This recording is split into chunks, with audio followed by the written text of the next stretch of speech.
सबों को नमस्कार। आज मैं आपको हाई लेवल वर्चुअल मीटिंग जो क्लास 12th बोर्ड के एग्जामिनेशन को स्थगित करने या रद्द करने से संबंधित जो बातें चल रही थी उसकी ओर आपका ध्यान आकर्षित करना चाहूँगा। आज की बैठक में सबसे बड़ी फैसला ली गई है। राजनाथ सिंह जी की अध्यक्षता में ये बैठक हुई है। उसमें मनीष सिसोदिया जो दिल्ली सरकार की तरफ से शिक्षा मंत्री हैं, उन्होंने स्पष्ट कहा है किसी भी कीमत पर छात्रों की जान को दांव पे लगाना नहीं चाहिए। और शिक्षा मंत्री ने स्पष्ट कहा है कि हर हाल में परीक्षा रद्द होनी चाहिए। और उन्होंने सारे शिक्षा मंत्री जो देश के हैं, उन्होंने स्पष्ट किया कि हम सिसोदिया साहब के इस बयान से और इनकी इस कथन से बिल्कुल सहमत हैं। सभी लोगों ने सहमति प्रकट किया है। तो आइए सुनते हैं सिसोदिया साहब का जो इंटरव्यू है, मैं उसे रूबरू कराने का प्रयास करता हूं। केंद्र सरकार ने देश भर के शिक्षा मंत्रियों के साथ बैठक बुलाई। माननीय केंद्रीय रक्षा मंत्री श्री राजनाथ सिंह जी इस बैठक की अध्यक्षता कर रहे थे।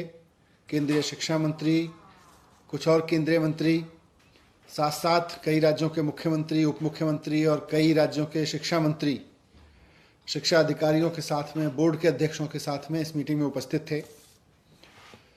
केंद्र सरकार और मुद्दा जाहिर है कि कोरोना के इस संकट में हम 12वीं के बच्चों का भविष्य अब कैसे तय करें, इसी सवाल पर डिस्कशन था।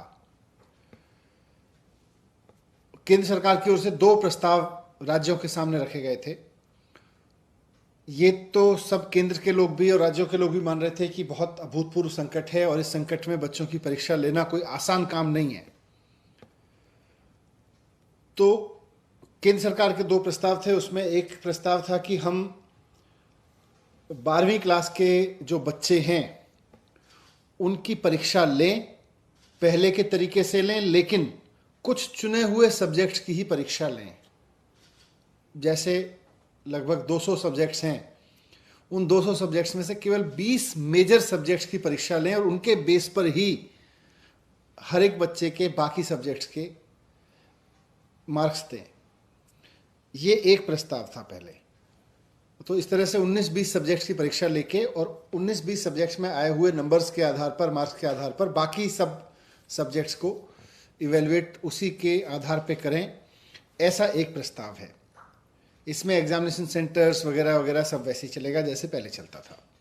दूसरा उनका प्रस्ताव था कि परीक्षा लें, लेकिन उसका पैटर्न थोड़ा बदलें।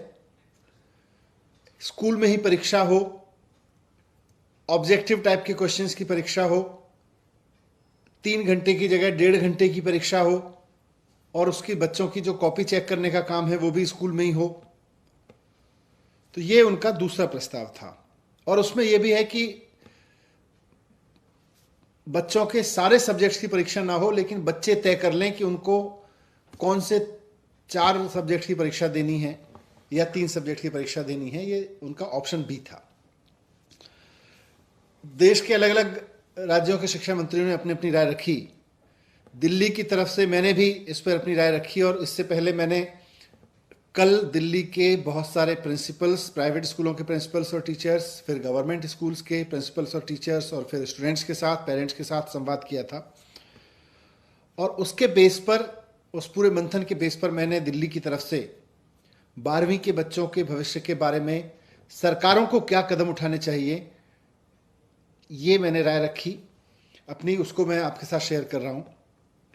पूरे देश में इस वक्त करीब 1.5 करोड़ बच्चे हैं जो 12वीं क्लास में पढ़ रहे हैं। इन 1.5 करोड़ बच्चों के पेरेंट्स, इनके टीचर्स और खुद ये बच्चे सबके सब बहुत उम्मीद भरी निगाहों से सरकारों की ओर देख रहे हैं और ख़ास तौर से केंद्र सरकार की ओर देख रहे हैं कि केंद्र सरकार परीक्षाओं के बारे में कोई निर्णय ले, ताकि 12वीं की जो ये क्लास है ये इतनी लंबी होती चली जा रही है, आगे बढ़ती जा रही है, आगे बढ़ती जा रही है। ये 12वीं की क्लास से आगे उनको बढ़ने का मौका मिले। एक ऐसे समय में ये सब बात हो रही है, आज जो चर्चा हुई, जब हमारे पास रोजाना 2.5 लाख केस आ रहे हैं पूरे देश में, लगभग इस समय भी देश के बहुत सारे गांवों से किस तरह की स्थिति है, किस तरह की बॉडीज मिल रही हैं, वो हम सब मीडिया पे, सोशल मीडिया पे देख रहे हैं। हमारे सामने बार बार ये बात भी आ रही है कि तीसरी वेव भी आ सकती है, और ये बात बार बार कही जा रही है अलग अलग सेक्टर से कि तीसरी वेव अगर आती है तो बच्चों को सबसे ज़्यादा नुकसान पहुंचाएगी तीसरी वेव।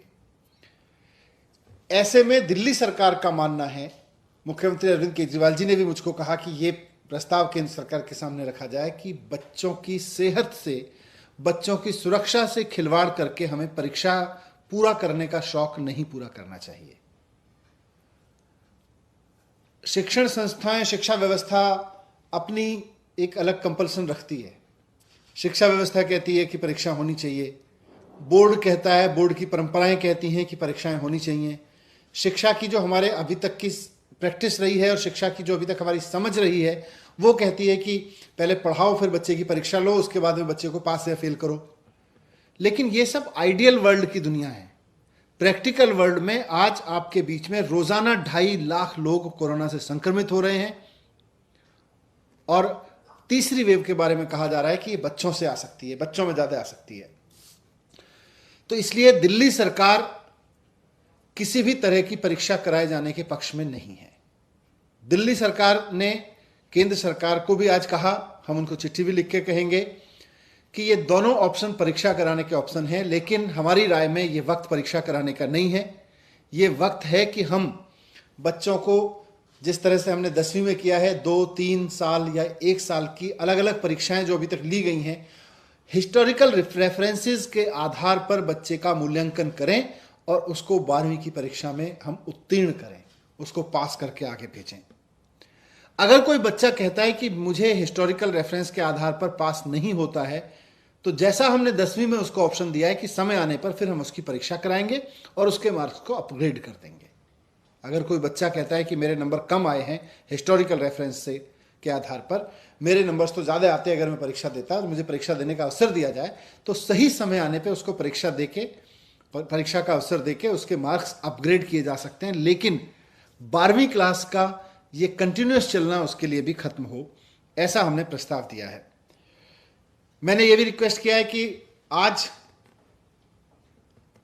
एग्जाम लेने वाली संस्थाओं, शिक्षा व्यवस्था की परंपराओं, ट्रेडिशनल कन्वेंशनल शिक्षा व्यवस्था, इसकी रूल्स एंड रेगुलेशंस को, इसकी परंपराओं को फॉलो करने के चक्कर में हम अपने बच्चों को कुर्बान नहीं कर सकते। हम अपने बच्चों की जान पे नहीं खेल सकते, और हमें एक पेरेंट के रूप में सोचना होगा। हमें शिक्षा व्यवस्था के मुखिया के रूप में सोच के ये समय नहीं निकालना है। हम शिक्षा व्यवस्था के मुखिया के रूप में अगर तय करेंगे तो शिक्षा व्यवस्था के रूल, उसके कन्वेंशंस, उसके सारे ट्रेडिशंस हमारे सामने आएंगे। अगर पेरेंट के रूप में हम सोचेंगे तो एक पेरेंट के रूप में हमें समझ में आएगा कि नहीं, हम अपने बच्चों को अभी परीक्षा के जोखिम में नहीं डाल सकते। तो इसलिए मैंने रिक्वेस्ट किया है, लेकिन साथ साथ मैंने रिक्वेस्ट किया है क्योंकि बात सिर्फ बोर्ड की परीक्षाओं की नहीं है, बात एंट्रेंस एग्जामिनेशंस की भी है, बात यूनिवर्सिटी के आगे के एग्जामिनेशंस की भी है, अगला सेमेस्टर शुरू होने की भी है कि फिर बच्चे परीक्षाएं, प्रतियोगी परीक्षाएं कैसे देंगे, नीट की जेईई की परीक्षाएं कैसे देंगे। तो इस सब का एक ही समाधान है कि हम अपने बच्चों को वैक्सीनेशन कराएं। जैसा मैंने कहा कि पूरे देश में करीब 1.5 करोड़ बच्चे हैं जो 12वीं क्लास में हैं। आज देश में भी वैक्सीन उपलब्ध है जो युवाओं के लिए कारगर बताई जा रही है, और विदेशों में भी ऐसी वैक्सीन उपलब्ध है जो 12 साल से 18 साल के बच्चों के लिए भी कारगर प्रूव की जा चुकी है, घोषित की जा चुकी है। केंद्र सरकार से हमारा निवेदन है कि 1.5 करोड़ बच्चों के लिए और स्कूल के सारे टीचर्स के लिए, लगभग 1.5 करोड़ ही टीचर्स हैं, तो 1.5 करोड़ बच्चों के लिए और 1.5 करोड़ टीचर्स के लिए लगभग 3 करोड़ लोगों के लिए सबसे पहले वैक्सीन लेके आई जाए जो बच्चों के लिए लगाई जा सकती है। वैसी वैक्सीन दुनिया में अभी फाइजर वैक्सीन का नाम आया है अमेरिका में। फाइजर वैक्सीन के बारे में से हमने भी संपर्क किया था, तो उनके पास डोजेस तो हैं, लेकिन उन्होंने कहा कि भाई अभी हम केंद्र सरकार से ही बात कर रहे हैं। तो केंद्र सरकार ये जिम्मेदारी निभाए कि फाइजर से बात करके देश के 1.5 करोड़ बच्चों के लिए वैक्सीन लेके आए और उनको लगवाए। अगर फाइजर वैक्सीन नहीं मिलती है तो जो देश में अभी वैक्सीन है युवा वर्ग के लिए, उसके बारे में कहा जा रहा है कि वो 18 साल से ऊपर के बच्चों के लिए है। तो केंद्र सरकार के सामने मैंने प्रस्ताव रखा है कि हमारे इस वक्त दिल्ली के स्कूलों में या देश के बारे में वही डेटा होगा कि 12वीं के बच्चों में से करीब 20 से 25% बच्चे 18 साल के हो चुके हैं। करीब 70% बच्चे ऐसे हैं जो 17.5 साल से 18 साल की उम्र के बीच में हैं, यानी 1-2 महीने में, 3 महीने में, मैक्सिमम 6 महीने में वो 18 साल के हो जाने वाले हैं। तो इस तरह से 95% बच्चे हमारे 17.5 साल की उम्र के हैं। तो इन 17.5 साल वाले बच्चों की क्या हम वैक्सीनेशन कर सकते हैं, इस बारे में हम हेल्थ एक्सपर्ट से बात करें। अगर देश में 18 साल के युवा के लिए जो वैक्सीन उपलब्ध है, क्या वो वैक्सीन 17.5 साल के बच्चे के लिए भी कारगर है, ये बात हमें हेल्थ एक्सपर्ट बता सकते हैं, वैक्सीन की कंपनियां बता सकती हैं, उनके लिए जो टेस्टिंग की गई है, ट्रायल्स किए गए हैं, उससे हमारे पास आ सकती है। अगर ये संभव है कि हेल्थ एक्सपर्ट की राय के बाद और वैक्सीन कंपनियों की राय के बाद कि अगर 17.5 साल के बच्चों को वैक्सीन लगाई जा सकती है, ये मौजूदा वैक्सीन देश की, तो सारा वैक्सीनेशन प्रोग्राम रोक के पहले, जैसे हमने डॉक्टर्स के लिए पहले लगाया, वैसे ही अब हम प्राथमिकता देके देश के 1.5 करोड़ बच्चों को वैक्सीन लगा दें। वैक्सीन स्कूलों को उपलब्ध करा दें, स्कूल आसपास से नर्सेज लेके, डॉक्टर्स लेके तुरंत हफ्ते भर में ये वैक्सीनेशन करा सकते हैं। दिल्ली सरकार को अगर आज हमें 1.5 करोड़ बच्चों के लिए अप्रूव वैक्सीन मिल जाए, जो 17.5 साल से बच्चों के, इनके 12वीं क्लास के बच्चों को हम लगा सकते हैं, तो हम 2 दिन में दिल्ली के 12वीं क्लास के सारे बच्चों को वैक्सीन लगा देंगे। ये हमारा तंत्र बना हुआ है। तो या तो फाइजर ले आए या देश की बनी वैक्सीन के बारे में एक्सपर्ट की राय लेके इसको उपयोग करें, लेकिन परीक्षा से पहले वैक्सीन की व्यवस्था करें। परीक्षा तब ली जाए जब बच्चों को वैक्सीनेशन हो जाए, परीक्षा तब ली जाए जब बच्चों को वैक्सीन की सुरक्षा दे दी जाए। ये मैंने केंद्र सरकार से रिक्वेस्ट किया है। यही एंट्रेंस एग्जामिनेशन का हल है और यही सीबीएसई या 12वीं की बोर्ड की परीक्षाओं का हल है। पहले हम बच्चों की सुरक्षा करें, बाद में परीक्षा करें। ये बात मैंने बहुत मुख्य रूप से केंद्र सरकार के सामने रखी है और मैंने कहा है कि जितनी शिद्दत से हम परीक्षा लेने के लिए मेहनत कर रहे हैं, उतनी शिद्दत से अगर हम बच्चों की वैक्सीन लाने पर मेहनत कर लेंगे तो परीक्षा लेना भी सुरक्षित हो जाएगा। सर, क्या संकेत मिले हैं केंद्र की तरफ से आपकी बातों पर? क्या लग रहा है कुछ पॉजिटिव हो सकता है? और अगर परीक्षा केंद्र सरकार कराती है तो फिर दिल्ली कितनी तैयार है? देखिए, जब मैंने बात रखी तो आज देश के लगभग मैं कह सकता हूँ 8-10 मंत्रियों ने, कई राज्यों ने बेसिकली और इस बात को समर्थन किया कि हाँ, पहले हमें वैक्सीनेशन कराना चाहिए अपने बच्चों का। तो कई राज्य इस बात से सहमत थे। कई राज्यों ने ये बात रखी कि 0 एग्जामिनेशन होना चाहिए, ऑप्शन ए या ऑप्शन बी नहीं, ऑप्शन 0 एग्जामिनेशन का होना चाहिए। ये बात बहुत लोगों ने रखी है और मैं उम्मीद करता हूं कि केंद्र सरकार राज्यों के इस फीडबैक पे और देश के 1.5 करोड़ बच्चे और करीब 1.5 करोड़ शिक्षकों के स्वास्थ्य पे खिलवाड़ नहीं करने का निर्णय लेगी, बल्कि उनकी सुरक्षा को ध्यान में रखते हुए निर्णय लेगी। तो जो भी निर्णय लेगी, इस चीज़ को, इन सारे डिस्कशंस को ध्यान में रखते हुए लेगी। Be positive, stay motivated. Thanks for watching this video. Jai Hind, Jai Bharat.